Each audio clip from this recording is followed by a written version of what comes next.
এটা রফিক, এক অজপড়া গায়ের ছেলে। স্বপ্ন দেখে ইঞ্জিনিয়ার হবে।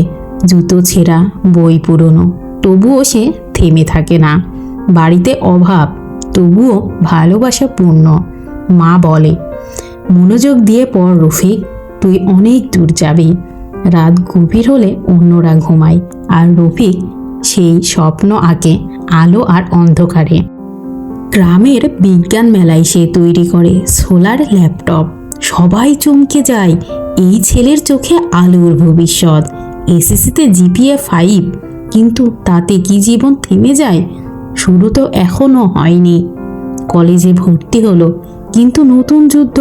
বাসা ভাড়া, খাওয়ার খরচ, ক্লাসের ফি, রাতের খাবার না খেয়েও সে পড়ে, টিউশনি করে। কখনো কখনো হতাশা এসে ভর করে, কিন্তু মনে পড়ে যায়, আমি পারি, আমি পারবো। বিশ্ববিদ্যালয়ে সে আবার আলো খুঁজে পায়। সোলার এনার্জি তার স্বপ্ন নতুন মাত্রায়। গ্র্যাজুয়েশন শেষ, প্রথম চাকরি একটা আন্তর্জাতিক সোলার কোম্পানিতে। আজ রফিক শুধু একজন ইঞ্জিনিয়ার নয়, একজন অনুপ্রেরণা।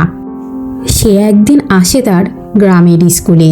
শিক্ষার্থীদের বলে, তোমার পরিস্থিতি তোমার ভবিষ্যৎ নির্ধারণ করে না। ইচ্ছাশক্তি করে আমিও পেরেছি, তুমিও পারবে। এটা ছিল শেষ নয়, এটা শুরুর গল্প। তুমি যদি চাও, তোমার গল্প একদিন এমন হবে, হয়তো আরও বড়। ভিডিওটি কেমন লাগলো আপনার অবশ্যই কমেন্ট করে জানাবেন।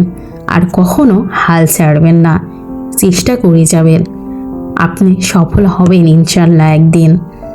এমন আরও ভিডিও দেখতে চাইলে চ্যানেলটি সাবস্ক্রাইব করে দিবেন।